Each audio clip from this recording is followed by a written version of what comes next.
Let's be honest for a second. You've got big ambitions as an architect, right? Dream projects, maybe starting your own firm, doing some truly groundbreaking work. But most days, you just feel kind of lazy, totally stuck in procrastination, and like you're barely moving forward at all. If that sounds even a little bit familiar, listen up. You're not broken. Not at all. You're just caught in a really common psychological pattern, this lazy but ambitious trap. The good news? There is absolutely a way to break free, and that's exactly what we're going to walk through today. And just to be clear, this is not going to be some generic motivational speech. Nope, we're taking proven psychological insights and applying them directly to the unique pressures you face in the architecture world. The whole point is to help you finally turn those amazing ideas into actual, real projects and some major career wins. So here's our game plan. We'll start by really looking at the trap itself. Then, we're going to dive into a 5-step framework to get you out of it. We'll cover your brain's hidden battle, why systems beat motivation every time, how to kill perfectionism, redesign your identity, and finally, how to start super tiny to build some serious momentum. Okay, first up, step 1. We've got to understand what's actually happening inside your head, because this really isn't about a lack of willpower. It's about a fundamental conflict that's hardwired into our brains. So, picture this. Inside your head, there are 2 sides fighting a battle every single day. You've got your ambitious brain, the visionary, right? It dreams of those award-winning designs and a portfolio that just blows people away. But then there's your comfort brain, and all it wants is safety. It's terrified of the discomfort of deep focus, the uncertainty of what a client might say, or even just staring at a terrifyingly blank Revit file. And that feeling you've been calling laziness, it's not a character flaw. It's actually a survival mechanism. It's your brain's way of trying to shield you from potential discomfort or failure. Seriously, once you reframe it like that, the guilt starts to melt away and you can start working with your mind instead of being in a constant fight against it. Okay, let's move on to step 2. So, if we know our brain is wired to run from discomfort, we can't possibly rely on something as flaky as motivation to get work done. We need something way, way more reliable. I mean, think about it. Motivation is just a feeling. It's awesome when it shows up after you watch an inspiring video, but does it stick around when a deadline is crushing you or a design problem gets really tough? No way. Here's the secret. Successful architects don't wait to feel motivated. They build systems that make taking action the default setting. And look, these systems can be so simple. We're not talking about some massive life overhaul. It's about small, non-negotiable rituals, like a 25-minute sketch session every single morning, or a work zone where your phone is literally not allowed. Even just cleaning your desk. These tiny systems lower the resistance so much that taking action becomes almost automatic. All right, step 3. This one is huge. We're talking about tackling the biggest dream killer for any creative person out there, perfectionism. You know, perfectionism sounds so noble, doesn't it? Oh, I just have high standards.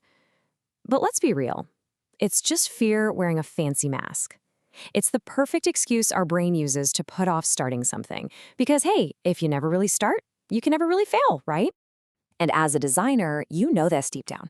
The best projects come to life through dozens of messy sketches and, frankly, ugly study models. So you have to start messy. Get feedback early. Iterate. Trust me, every single great architect you look up to has a folder full of rejected ideas that taught them way more than their polished published work ever did. Okay, on to step 4. Now we're going to go a little deeper, because this isn't just about the things you do. It's about who you believe you are. Look, your identity is shaped by your actions, and your actions are shaped by your environment. As an architect, you live and breathe this idea, how physical space influences behavior. Well, the exact same thing applies to your personal workspace. You have to design your environment for focus. Get those noise-canceling headphones, dedicate a monitor just for reference images, create a simple little ritual like making a cup of tea that signals to your brain, okay, it's design time. But what's even more powerful is redesigning your internal environment, that little voice in your head. You have to stop telling yourself the old negative story. Your brain believes whatever you tell it on repeat, so start telling it something new.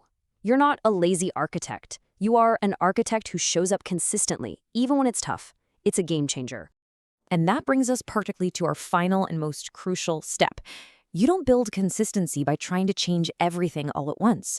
You build it one tiny, achievable action at a time. The whole trick here is to make the first step ridiculously small. I mean, it's so small, it's almost laughable.